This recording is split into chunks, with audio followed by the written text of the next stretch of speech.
Hey everybody, Jaymee Kelly here. Thank you so much for tuning in to this episode of Season 3 of the Approximate Podcast. Be sure to join our Patreon for only $5 a month to see all of Season 3's episodes in full HD video. That's patreon.com/approximate podcast. If you're already a patron, thank you so much for your support. And to everyone who's tuned in, we love you all. And now, on with the show. Kitty! Fucking stop it! God damn it. Fucking cat. Yeah, you. Oi. Scrapple. Stop it. Alright, cut. We're done. Fucking cat. God damn it. God damn it. Jaymee Castles. How you doing? Not bad. How about yourself? Doing fucking fantastic. And with you, you brought Venus Sunshine. Hi. How are you doing? I'm good. How are you? I'm doing very good. I don't know you guys from Adam. Well, they're an item, and we couldn't have I gotta them. be fair. I know them from the internet. And this is the first time we've actually met. And to be very fair, Jaymee, that sounds so weird. I say Jaymee, I feel like I'm referring to myself. You can call me Cal. Because you're Jaymee with a Y. Yeah. We met at an industry party, right? Well, ish. It was like planning for an industry party. I think it was the night before. I met you over at I think it was the day before your birthday last year. Yeah. So it's been like a year, and I've only had like fleeting glimpses of, like, I recognize your name Oh, thank you. on the internet. So you're doing something right. Yeah.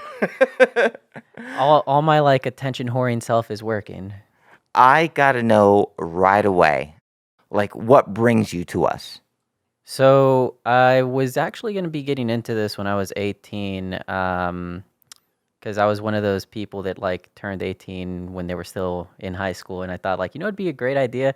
Let me shoot some applications over to some sites and see if I can get in this while I'm still in high school. That'll be something to either piss off my parents or do something that I enjoy, because I was a chronic masturbator, and like I figured that, you know what? It's either let's chase some aspirations in academia or something and do that, or let's see how far porn goes. But if I would have done that, I probably would have jeopardized my relationship at the time, because we were just teenagers then, me and my partner who I'm doing this podcast with right now. And teenagers are hot-headed, and at that point we could just kind of don't know what we're doing, but we just do it with a lot of passion.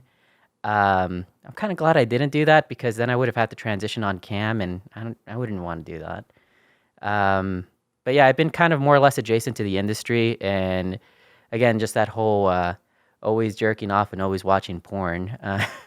How long have you been in the industry writ large? It's gonna be 2 years in December. And you're coming to it from, like, the point of view of a fan? Is that what I'm hearing? Not necessarily, no. You say you're a chronic masturbator. It's like you were drawn to the industry because of, did you want to be the people that you always jerked off to? Was it that kind of thing? Honestly, kind of, yeah. But at the same time, I always approached it from a business standpoint as well too.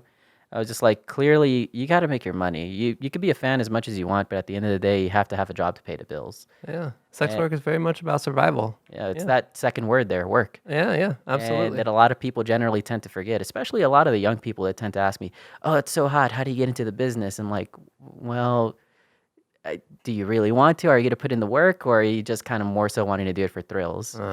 You can have that initial spark of like, oh God, I want to be that person on the camera. I want to be doing all the things. But when you get in it, you have to take it for the workhorse that it is, you know? Yeah.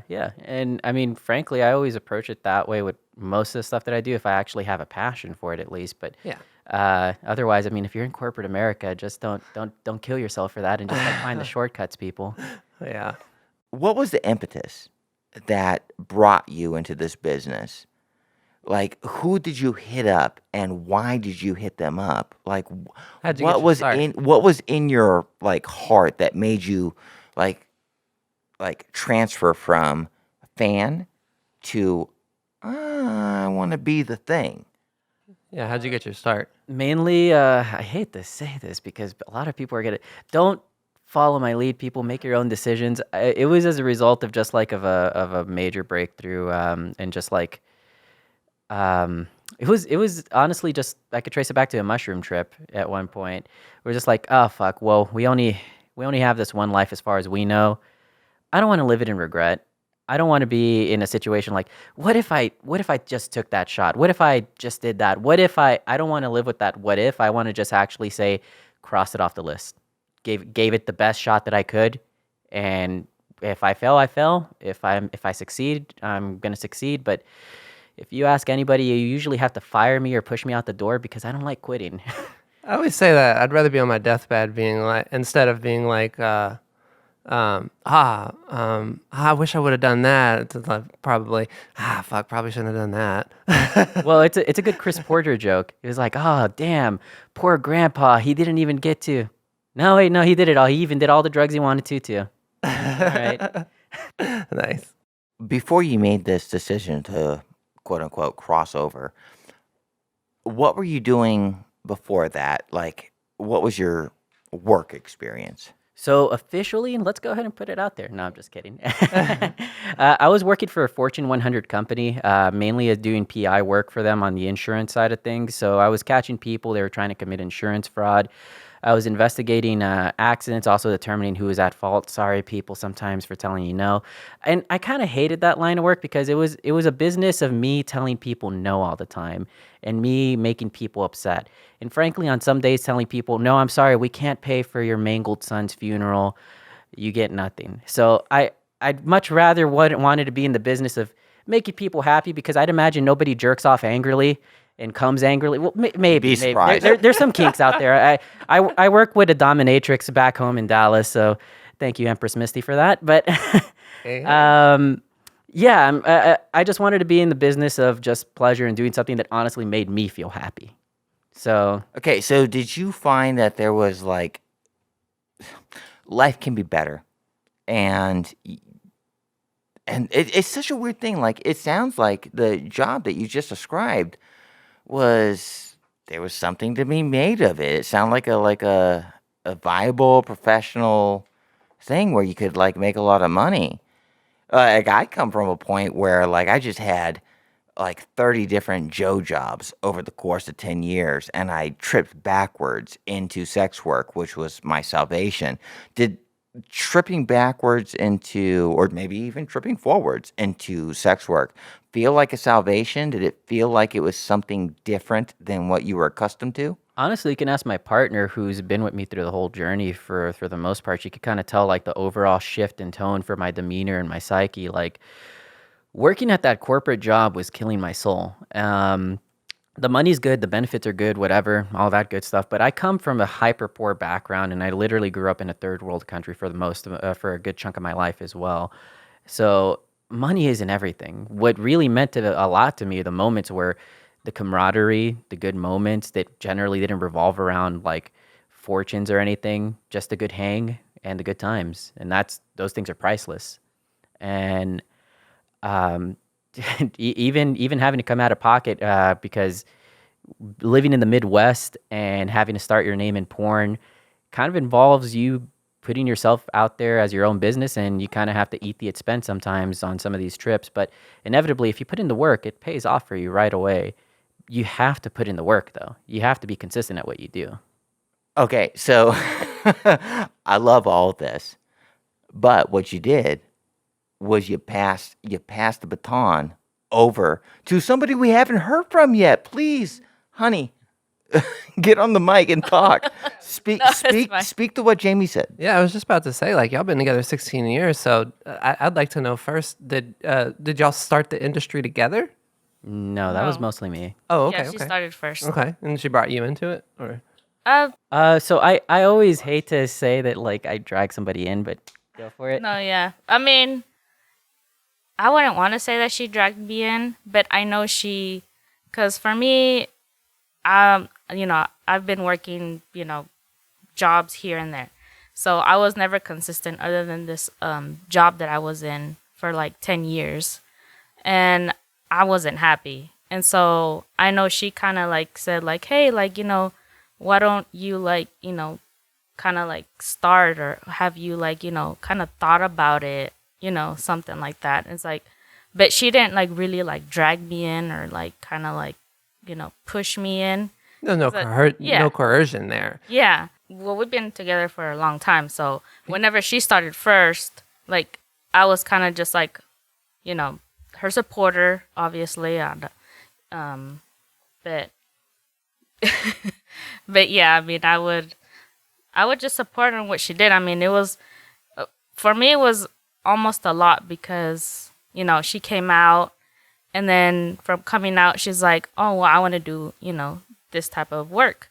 And I was like, okay. But, you know, for me, it's just like, are you going to be safe? You know, like, because, I mean, I didn't know anything about the industry, of course. So I always worry about her safety, too, because she is a trans woman. I didn't know how the industry was going to be, you know, towards her. Like, I didn't know about, like, you know, like the whole, like, queer scene in a sense. So, Absolutely. yeah, so I think the more that she did it, I was like, okay, like I'm kind of like learning more about it, and I think she's, you know, doing the right things and she's being safe. And so, you know, I just kind of still I still am her number one supporter. Absolutely. That's You know? awesome. Yeah.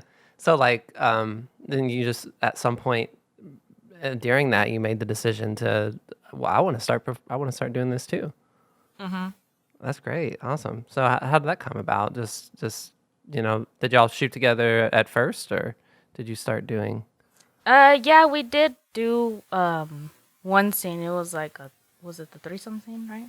Yeah. We was with a close friend of ours back home. Who was also a performer. The idea came up of just like, hey, want to do a three-way in regards to like get a scene out of the way with locals, and the idea came about just, do you want to get involved? No worries if you don't. We can always find another partner. And it just kind of naturally happened. At that point, she just kind of created all of her accounts and just has been on it and just steady producing. Did you already like have an idea about getting into this line of work, or was it predicated off of your relationship with Jaymee? It was basically from my relationship with Jaymee because I grew up in a very like strict household. So I was like never taught about sex. You know, we never had the sex talk. It was just like, just don't do it because you'll get Repressed. pregnant. You know? So I was very repressed. I didn't know like the penis went inside the vagina. Like for me, I thought it was just like rubbing. Oh, wow. Like I was like, you get pregnant from rubbing? Like, wow. you know, like I didn't understand. So Oh, like wow. they never had that conversation with me. But yet, you know, like my grandma, she got pregnant at like 16, 15. Then my mom got pregnant at 15, 16. And so then I think from me being the oldest, they thought I was going to do the same thing since I had met Jaymee in high school, basically like our freshman year. So I think they were worried about it, but they still didn't talk to me about it. It's almost like they didn't want me to have a relationship and just stick with school. Yeah, so I mean, you see clips sometimes on the internet about porn and stuff, but like for me, like I just never thought it was like, you know, insertion. Like I didn't know about that because usually the clips that come out, it's just nothing.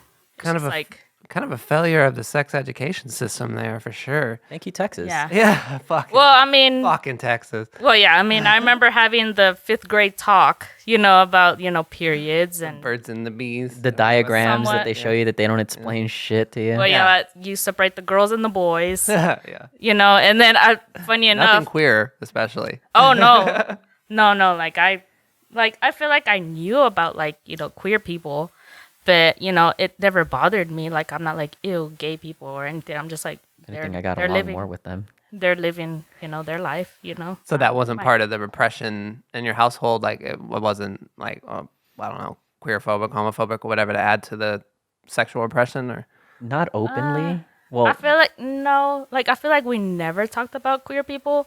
Like if that did come up, it was just like, you know, they live their life as long as they don't bring it onto my household type of thing. yeah, sounds like yeah. But like I mean, my grandma, she was partying in her 70s in LA. So she knew about like, you know, like oh yeah, all the, you know, trans people, and she used to party with them too, but it's just like 70s in LA. Probably damn sure did. Absolutely. yeah, so she would party with everybody. She didn't care as long as you partied. But like, Party grandma. yeah. So I mean, but like she never like talked to us about it in a sense. It's kind of funny when you deal with that because like you have parents that grew up in like the most fun eras. Like my dad was a 60s child and like traveled around the country a bit. But when I came out, he didn't say anything outright, but like I could tell a couple of those birthday pictures, he was looking at me funny. That was it, but inevitably, like I always make the joke that like me coming out made my dad die because immediately within like that year, like he died 1 month after we celebrated our birthdays because ours were like a week apart. But that's just a horrible, morbid joke, just because our family dealt with too much stuff. But I later found out from my mom that he was actually very accepting. It's just that he didn't know how to say it or how to express it. So It was maybe, it sounds like maybe too much too soon. probably because I didn't really come out to them as like trans or anything like right away until it was like a little bit too much to hide. And just like, you got boobs there, kid. What's going on? You're going through another puberty. Why do you look like you're 10 years younger? You're about to be 30 in a few years.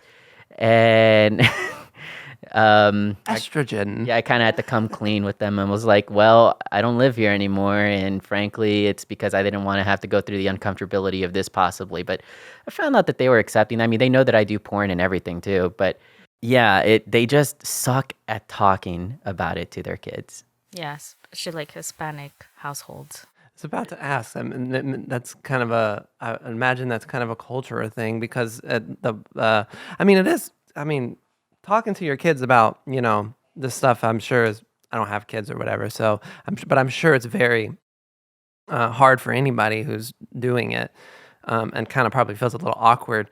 But just the culture of being Hispanic. Stephanie, as you trip along your words, I am tripping along my words. leave it to me Trying to make a more succinct question. Yeah. Sorry about that. I didn't mean to put you on the You're spot. fine. I love it. It's charming as fuck. Yeah, we're gonna But cut yeah, all this out. Oh, You're no, fine. leave it in.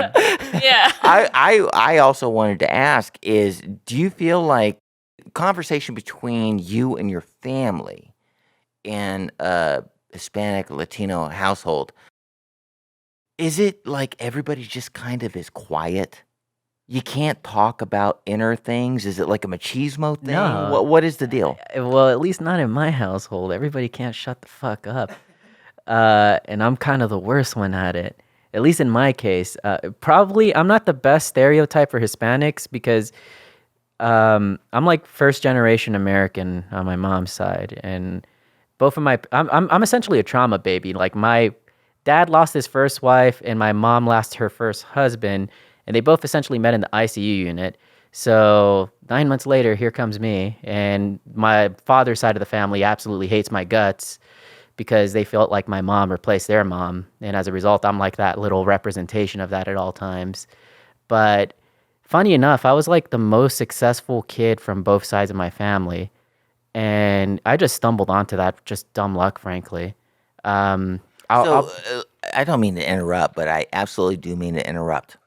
So, do you feel like there's a lot of contention between you and your family, not because of the trans thing, but because of other instances? Oh yeah, absolutely. Yeah. Did the trans thing like fuck things up even more, or was it a non-issue at that point? Kind of because my family asked me to speak at my father's funeral, and I rarely see my family from time to time, aside from when it was like my dad's festivities, holidays, whatever it might be. And they haven't seen me in about 3 years because of COVID and things like that. So here comes their little brother and looking hyper femme in a suit, dressed in black, and I can't necessarily hide it well. And yeah.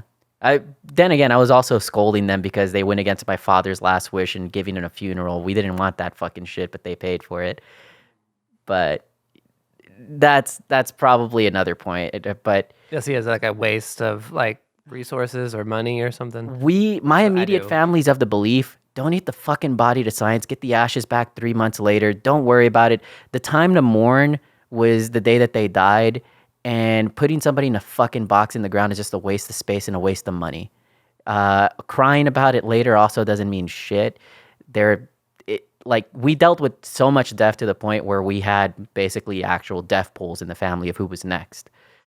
Damn.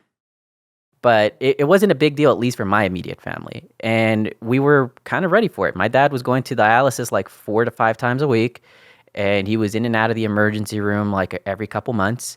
So we knew that the time was coming. We just didn't know exactly when. I just have like all the respect for my dad to pull his oxygen mask in the ICU unit because he just self-checked out. Wow. Yeah. That's so cool. That's so cool. It was just like, to know it. Way to Not to make light of that situation. No. You're by all means. I'm the person to make light of it with. Anybody else would probably be crying and stuff. What I did the day that my father died was shoot my first groovy scene. What a thing. That's Jeez, what a confluence of circumstances. I told Omar about it afterwards. He's like, "So what you been up to, Jaymee?" Yeah, I was just at over at Medical City, just like signing some paperwork for my dead dad. Like, excuse me? Yeah, my dad died earlier today. So how much am I getting paid? Wow. Wow. The Wow, sense of that's- autonomy and compartmentalization there. Wow. That is a lot. How do you feel about what you just said? Pretty fucking funny. I know my dad would have been laughing at it. Fucking awesome. Ah, jeez, flips. I didn't know if I was supposed to laugh or be No, like, laugh. "Holy Laughing is the appropriate response. I'm smirking right now. Oh no, you're on camera. We can all see shit." it. Yeah. Oh, good. Yeah, absolutely. Like Man. you can talk to anybody that knows me. Like, granted, like I feel like the few deaths that hit me a little bit harder is like my father, because it's just like, shit, I can't have a hot dog and a beer with somebody on the 4th of July anymore. Or like watch the same movie 50 times with him, because that's what old guys do, like my dad. And probably pets for the most part. Like that, those are the ones that hurt me more than family. It was like after losing a couple sisters, cousins, and like aunts and grandparents, just like, oh well. Wow. Yeah. Stephanie, Huh. do you know where to go to from here? Like, what do we say? We're gonna pivot. We're gonna have to pivot. So, anyways, after that situation, I just kept on going on with my life at that point, and just like realizing my father's mortality was more of a sign that like, make it fucking worth it, because he lived up to be 79 years old. And all he did was just break his back for his family, which respectable. And he took care of my half brothers and sisters who weren't really his legitimate kids, just because he married my mom, and he raised them just like they were his own. But he never did anything for himself. He never had any fun. He never really traveled for fun. It was just always to go work in a farm somewhere. So he wanted everything for me, and he wanted me to enjoy my life. That was kind of more so the things that we always used to talk about in terms of mortality also. Live your fucking life. Don't wait. Just go. And honestly, that's kind of what fueled it, because I even told my mom, my brothers, and my sisters when we were in the hospital, just like, so I got an email earlier today that I got to go do a shoot, and they were just like, oh, you got to go do it. I actually kind of identify with that, actually, because when my dad passed in 2010. I'm glad one of us does. Yeah, well, hey. Hey, let's talk about her dad and that funny story in a bit. But We can go to that. I just wanted to share a bit of empathy with you there, because when my dad passed in 2010, had already been doing covert research on. This is when I started learning the words of transgender and transsexual and HRT and all that shit like that, and I started doing my research and stuff. Coverted, because I didn't want anybody to know and whatnot. And my dad never actually got to meet me as like the woman I am, or the lady I am, or whatever. Dad in 2010, hospice, cirrhosis and hepatitis. I ended up asking him, because I was still in like the running stage. I'm like, I can't do that thing. Even though I'm doing research on it, it's just something I'm gonna have to keep in my mind forever. I was like, hey, Dad, why don't you ever call me your son, like you do Brady, or whatever. Which is your brother. My brother's Your Brady. older brother. Yeah. So I asked, like, Dad, like, why don't you ever call me like your son, like you do my older brother? He was like, well, I don't know. Like, I didn't think you would want it. And I was like, what do you think that means at the time? Because he always was going to be like kiddo and puthead and stuff like that. Never like gendered terms for the most part. And then he actually said, like, I don't know, daughter. I was like, what? I was like, so I felt like he like what kind of knew, just like, I don't know, kismetly. I don't know if it's called that. Kind of tearing up a little bit. Yeah, I know the feeling. Like the tears come like years later, oddly, not the moment of. Oh, they came that moment too. But I was also like in shock, you know? But it's funny though, because after he passed away, I was like, hold on, life is short. And if I'm going to be fucking happy, I can't continue down this road that I was on. So I wouldn't say that was my egg cracking moment, but I would say that was like the moment when I started investing on like what direction I'm really going to go. Not just doing the research, but like how to put this in motion. So I share that same drive with you after you lose somebody and seeing how short life was, because he passed away at 59, which is still relatively young to pass away, right? If I make it there, I don't know. I don't know. I figured I'd be dead by now, especially being a trans sex worker. Oh, same. And I mean, it's not all that bad, frankly. I mean, I'm coming from somebody that's very close to mortality and death and seeing death, and also my family had the very, very shitty way of trying to teach me how to swim, where I ended up drowning probably more than 6 times. I lost count after 6, really. Did they just throw you in the pool? Yeah, 100%. Son of a bitch. And they're just like, oh, you'll get it this time. Like, no, and just black out and wake up like, huh, that was nice. Like, how long was I out this time? Like, about 5 minutes. Oh, okay. God damn it, I got a drowning story too. Fuck. How much do we identify together? Well, I still can't swim for one. So if you ever want to get rid of me, just push me on the deep end and I'll, whatever. So no water bondage with you. Okay. Oh no, I've done that. Like, bring on the what's it called? The waterboarding. There we go. And water sports in general. Here's what I'm hearing. Guys, here's what I'm hearing. I'm hearing that parents are awful. Yes. A little bit. Yeah, it's just fucking awful. That's what therapy is usually for. Aunts and uncles generally solve that. Sometimes grandparents too. They kind of realize like, oh fuck, I messed up with my kids. Time to help out with the grandkids. Different generations, right? They kind of well, I feel like that's what therapy was based off of, and like Yeah, it's always your mom. It's always your dad. It's always Crazy. like you want to fuck your mom or you want to fuck your dad, according to Freud. how much did your parents fuck you up, and how much do you have to change that? And how much do you have to pay to fix it? See, Exactly. I'm like a psych major and I'm pre-law. So like all that shit, whenever I knew all the tricks and everything to start my HRT quick, to the point where I was just like, fuck, gotta do it. All right, day 1, go to the therapist, get the note, go to the doctor, do day 1, bang, meds. So it's endocrinologist with you Yeah. to start the HRT? Yeah, exactly. And I knew all the insurance loopholes because I worked in the industry for that at that point. So I was just like, all right, your time to fast track this shit and make up for lost time. But Nice. So you was boofing the progesterone? yeah, pretty much. Like I immediately I was like, I need progesterone. Well, we need to put you on the meds for a few months. No, I need progesterone. We're gonna put you on the meds for a few months, and at these low dosages, like I'm gonna take more than you're gonna recommend because based on this, like, okay, fine, we're gonna give you progesterone. Right. And as you say that, I'm going to tend to your needs. I'm going to light your cigarette there because you need it. There you go. That's hot. There you go. There you are. I appreciate that. But yeah, that's just parents generally do suck quite a bit, and they don't realize it because it's that old phrasing. Well, you don't know how hard parenting is. Like, granted, I'm not a parent. And I'm not a pilot either, but if I see a pilot crash into a house, I could say that that's a bad pilot, much like I could say that you're a bad parent. Yeah. There you go. I always call it a traditional generational trauma. And that's what we're all suffering from. That's what we all go to fucking therapy for. That's what we're all trying to figure out. That's what all fucks us up. Well, funny enough, like I wasn't scared of my parents knowing about me because it's always funny at this point, like the amount of trauma that my family's been through, nothing is gonna get to them. It's like, Mom, Dad, I'm bi. Oh, okay, we kind of knew. Mom, Dad, I'm trans. Oh, that good for you. Mom, Dad, I'm doing porn.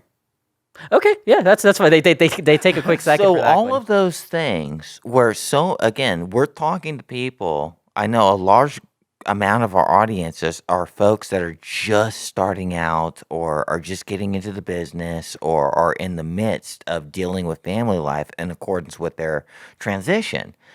And you're saying from your perspective, and maybe folks will identify with this, being trans and opening up and sexuality and stuff, that was the least of your concerns because there was so much other stuff going on. Do you feel like you come from, is your family like liberal? No. Well, like we're sort of the best way that I could describe it is they're anarchists. They just kind of don't. Well, not even anarchists. What's the word?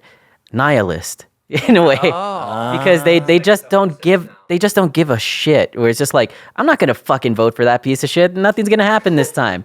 And they never voted. They never have any political ideations. We were religious at some point, but when my brother got hooked on heroin and I was babysitting him and the church didn't want to help us out, we were Jehovah's Witnesses, by the way. They didn't want to help us out, so my mom just abandoned them. And I was like, it's about fucking time. You didn't realize this shit, that they weren't going to help us out. They're just only going to want to take money from you. But nonetheless, like, I kind of want to ask, because you brought up a really interesting point and we haven't heard this yet. Did you see your parents going through like an apostate like type of situation? Like, was it like ingrained in them and they had to, because Jehovah's Witnesses kind of, strict.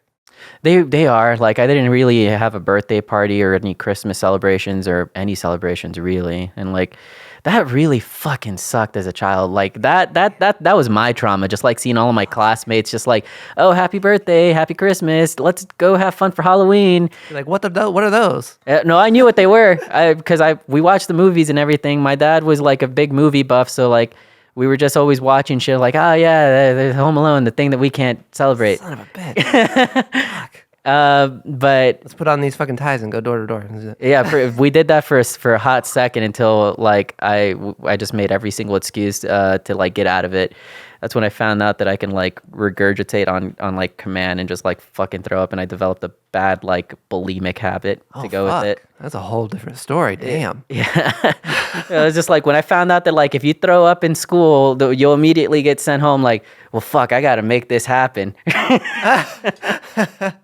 But like, I fucking hated growing up with that because they do brainwash you with that. So there was like a period where y'all had to adjust to like reality or common life or whatever. Yeah, and back to like Jaymee Kelly's question, I feel like the more trauma that people experience, the less of a shit that they kind of give about like the smaller problems in life. And the whole apostate thing that you were mentioning, Stephanie, it kind of, but not really. We just kind of live by the principle of like, don't be a dick. Fucking great principle. It's kind of the only principle. Yeah, absolutely. Yeah. Like me and my older brother, while as fucked up as we are, if we see somebody that we can help out, even if we don't have much, we'll help out. And it was my brother's 10 times more humble than I am in that case, because I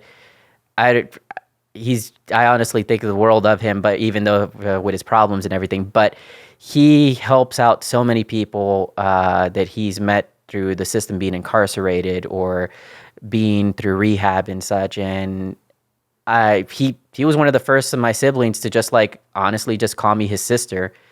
And it's beautiful. It's great. And we just occasionally fuck around about me doing trans porn and just like how I'm going to ruin porn for him because I'm going to be working with so many cis women. Well, am working with so many cis women at this point. You're limiting his options. Yeah, exactly. I'm just like, just you wait. I'm coming for you. Yeah, you're going to be seeing my face pretty soon. You're going to get a limper. Oh, boy. But we always fuck with each other to that degree. And I feel sorry for a lot of people that I see in the industry or just that are in the queer world that are coming out because their parents are so fucking ignorant to the point of like, you're only pushing your kid away And come your deathbed, you're going to be alone and depressed and wondering where did you screw up, and it was because of that. And where's going to be your fucking, like, what you pushed them away for then? Like, where's going to be the situation that you were praying to, and where. And no parent likes to be told wrong or to be teached or coached or to like be corrected on their behavior, but it's going to fucking happen. And I mean, I guess maybe it was a lot more easier for me because my parents gave up on beating me up when I started beating them up, and when they realized that I was a bit of a masochist too. Wow. I was like, The whole story there. as they're hitting me and slapping me and punching me and like just whipping me with the belt, I'm just laughing at them because that shit doesn't hurt. It actually felt good. I'm like, fucking bring it on. Did you get in a lot of fights in school? Surprisingly, no. People were intimidated by my little tiny 5 foot self, like 5'5" self. I guess they maybe knew, or they just didn't want to talk to the weird kid. Maybe. Oh, so you were the secluded. You didn't have a big mouth. You weren't. I was like, I had a big mouth, and at times people did want to beat me up, but then I probably out crazied them to the point where they didn't want to beat me up, and they probably knew of my brother that was involved with drugs and involved with selling drugs at the time. And they're just like, I kind of don't want to be part of that, maybe. You were the bigger monster in that scenario. Exactly. I'm like, listen, if you fuck with me, I might be tinier and smaller than you, but you don't want to know what I'm going to do to get even with you. You don't fight fair. No, you never do. There's no such thing as a fair fight. Right. I was a bouncer at one point. Right. In this story, I'm the monster. Don't fuck with me. Yeah. No, I get that. I get that. Yeah. I'm just like, hey, listen, I got less to lose than you. Do you really want to go down this path? Yeah, you don't even know who you're dealing with. Oh my God, I respect that. I love that. I developed that skin as I grew up. I kind of was secluded and stuck to my own like group and stuff, and of course tried to please people by not presenting the way I wanted to, or like. Oh, I was the ultimate people pleaser for sure. Like as much as I like to fuck around with people, that was like my biggest weakness. I just always wanted to make and keep people happy, even up to this day to a degree. Yeah, I'm still kind of trying to shed that people pleaser thing. If you come from the kind of trauma that makes you a people pleaser, it's really easy to like miscombobulate what it is to be a decent person rather than a people pleaser. And it takes a lot of work, a lot of internal work to figure out the difference between the two. Because it's so easy to say, well, I just want to do the best for everybody. I want to be a best man. I want to say yes to everything. And it's at your own expense. And that's being a people pleaser. And you put yourself in really shitty positions. I'm actually reaping some of the repercussions from that today, actually. Yeah. Yeah. Like sore, a little bit sore. Took 3 scenes yesterday, right? No, not even that. So this is news, and I might as well just say it to everybody. Oh, yeah. I was booking the scenes for Trans Roommates and Trans Midnight. However, saying yes to everything that comes along your way, not the best idea, people. I found out that's not my strength. I'm good at talking to people. I'm good at getting people, wrangling people, and calming people down. Yeah. But in just on top of everything else that I'm doing, probably not now. So no more. Maybe later. We'll see. I'm in good standing with everybody there. You know, anything that's worth doing, any discipline, and it is a discipline, anything that's worth doing is a discipline. And it is like figuring out how to say no is a discipline. 100%. You know, like being discerning is a discipline. That is so fucking hard. And I'm like, And it is. I'm getting used to that because you can't say yes to everybody in this industry. In life, you can't. Well, in life, yeah, absolutely not. You have to learn that saying no is a part of your power. Yeah, and that was the hardest part of my job previously in the corporate world. Just like stamping the paper and just like, we're not going to pay you, or you're not getting anything. My happiest moments were when people were able to con the system successfully. Like, I knew you lied. I know you're lying, but we can't prove it. You won. Here's your money.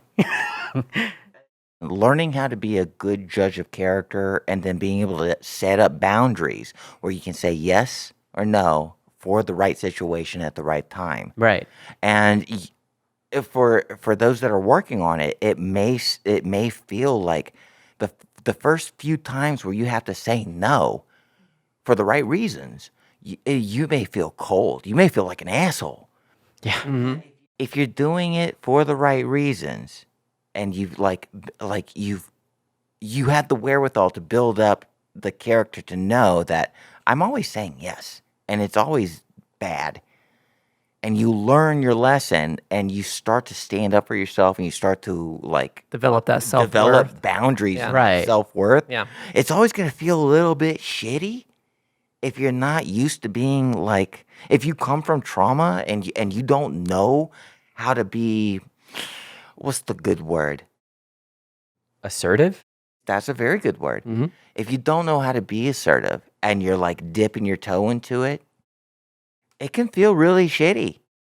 Yeah. And you have to learn from that and realize that, oh wait, I felt like an asshole when I established a boundary, but it turned out to be the right thing. And then you start to learn from that, and you start to keep repeating that pattern. But if you're always a yes person, if you're always a people pleaser, it gets you nowhere. It gets you nowhere. Yet you just wind up putting layers and layers and layers. You slow of yourself down. people taking advantage of you. You burn your candle at both ends. You if burn your candle out. at both ends. Yeah. Yeah. Yeah. And I feel like that's been me with family. Like, I've always been wanting to please them and wanting to do the right thing. Especially since I kind of work with my family company, off of the side. I have to deal with the family company, but I also have to deal with the family problems. And it's at first I was okay, I'll give you maybe some advice. Maybe I shouldn't be the one giving you marriage advice. Maybe I shouldn't be giving you womanly advice on how to I don't know, respect yourself or have, some type of dignity within yourself. I don't want to hear about my mom and my stepdad's problems. That's too much already. I'm You didn't ask for that. Yeah. exactly. I was look, I'm dealing with my relationship. You deal with your relationship, because I know you're not going to want to help me with my relationship. I don't mean to sound like a jerk, but it sounds like they're so busy still growing up that they didn't even have the appropriate lessons to teach you so that you can handle your own private stuff. Am I wrong in saying that?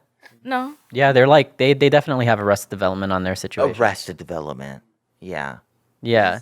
And it's happened more often than not on this podcast with the guests that we've had. The parental things that we all have to deal with. It seems like there's so much arrested development from the top down, from the parents to the kids, that we were never taught lessons about how to live a life. And we find that we have to make it up on our own, and then they're old, the parents, and they're still making old mistakes, and we think we're doing a little bit better, and then we have to do this thing where we weigh our judgments and think that we're doing better, even though we're kind of fucked up, and weigh it against what our parents' inequities are. And then as soon as we involve them in our lives, They start involving their they have an parents. opinion. Well, the thing is, my grandma, she grew up with 15 siblings. So, where did my great grandparents, find the time to talk to each individual child? Yeah. And have that One-on-one. time with, that one-on-one when you're too busy popping kids out, Obviously, my grandma and her siblings getting pregnant at a young age, and then them having to deal with, their problems with whatever, men or, life in general. And then when it comes to raising their kids, well, they go back to well, my mom and dad never had a one-on-one with me. So, just send them off to school. They'll learn everything there, because my mom still has that mindset where they'll learn everything in school. Life lessons are taught through living, right? Yeah, and I'm just no. No. They teach you Give me a preface, Mom. basic ass math. Maybe Right. they'll- There's in a professional environment, there are times to delegate. not parenting. You don't delegate. You gotta be there for your kids. Which I think this is like the first time that people are realizing that as a civilization, because we, like, for the most part, there's always been a crisis, or just like people are consumed with work. Do you have latchkey kids, or you immediately are like in a world war conflict, or the fucking world economy is so shit that like everybody's just working at the age of 7. So like this is like the first time that humanity's probably had a time to like realize, oh my God, we do so much wrong. We fucked it up. How do we get back to any kind of resemblance of good? Yeah. Okay, so we met yesterday. We did a scene. I filmed it for y'all with Penny. Penny Petals, we're filming a scene for you and Cardi Falcone and Luna Nix and myself and Venus Sunshine. yeah, and it was an orgy scene, and y'all two are a couple, and I just want to hear first point of view from both of y'all. Was it hard to navigate interpersonally with your relationship? Absolutely not. At least not for me. Yeah. No. No. I mean, we've been through it all, mostly more than most married couples at this point, considering that we've been together since 14. Yeah. So I mean, like at this point, it was just like, let's have fun, or let's get the work out of the way, and if we can have some fun, let's have some fun. If not, let's just get that scene done and see where that goes, and we can hopefully enjoy the rest of the day and look forward to that first meal of the day. Okay. Not to press it too far, but just for the sake of our listening audience to put like a bow on it. Y'all have been together so long that jealousy or envy in a situation like an orgy scene together with a bunch of other people, it's not a thing. For a scene, no. Granted, when we've had fun outside of the relationship, it's very common for somebody to feel like a third wheel in a threesome or in like a group sex scenario. That's why I brought it up, because I wanted to ask, like, did y'all have any kind of swinging prior to getting in the industry together? Well, having sex together in the industry with other people. Not prior to getting into the industry. Like occasionally you met somebody that clicks in the group or that like lives close by, and then like all of a sudden we just end up in the bedroom. That doesn't happen all the time, by the way, people. That's just rare instances. Don't give your expectations like all the way up. Like just kill that off. But it's Put them right. as rare as that is, it is very common for somebody to feel very third wheelie. Not to necessarily name names. That's happened to me. That's happened to her. There is some jealousy there. There is some moments. We do still get into plenty of fights, but we kind of learn to just navigate through them and resolve our issues. Do you think, I don't know if you guys already do this, but from 18 years in the business as a sex worker, as a person, would it be wise to just like put your foot on the ground and compartmentalize and maybe remove any of those negative feelings by saying, this is business, this is our personal life? Yeah, 100%. Yeah. We always do that. Like, okay, so we're doing, or like if she's doing a scene or if I'm doing a scene, it's like, obviously this is business, this is not personal. And, we just get the work done. Yeah, I will say that to people that are couples in this industry, realize that this is all work. Maybe if things are ever okay, if you're ever able to go to an open set and check it out and you're not in the industry with somebody that is, you'll see firsthand that it's very, very just it's just separate from personal life. It's professional. People doing their gigs. Once the camera starts rolling, we're working. We're a performer. Yeah, We're servicing the customer. Exactly. We're performing there. We're putting on the act for the camera. We're trying to do the best that we can so that you can jerk off later to that. But when it's over, we shake hands, we get paid, we smile, maybe a hug, maybe get something to eat. But that's generally about it. And just like your coworkers at work, at your vanilla job, you maybe don't see them again, or you maybe see them again next time that you go to work with them. I'm so glad that it felt that way for y'all, that it feels that way for y'all, and y'all compartmentalize it that way, because that's how it felt on set yesterday. I didn't feel any awkwardness about the couple or whoever was fucking who or whatever like that. Well, if anything, I relate to them because Cardi Falcone and Luna Nix are also a couple as well, and this was Luna's first time in Vegas, and this was Venus's first time in Vegas for work. So we got along and just had fun with it. It's very rare that you find somebody that you can click with like that, because everybody's a different person. But I will say, for the most part, if you're getting in this business, do it for the work, separate it, personal, professional life. You might have friends there that you can invite occasionally for a dinner or whatever and stuff like that. Maybe watch a game or just watch a movie or whatever. That's fine. But just realize that that's not the bread and butter for everything. This is the end I was waiting for. Yes. Because we actually do Segue right into the we do have to wrap up the podcast. All good. segue right into the end. Really good there. 3 pieces of advice that you and or you could give to somebody that is up and coming in the industry. 3 pieces of advice, purely from your perspective. Vet talent. If you can, if you know friends around, if you know other performers, vet talent to make sure that you know if you're getting into something that you might have any doubts. Because if you have doubts, chances are it's probably for a good reason. And you, honey, do you have anything you want to add that you might have picked up from me or just in doing it shortly? Like, don't think of it, this is just like a hobby in a sense. I mean, for sure, it could maybe be a hobby, but also think of it as a job, and you have to dedicate almost 24 hours of your day, you know, whether it's editing, whether it's networking, whether it's, you know, having to, you know, even buy outfits.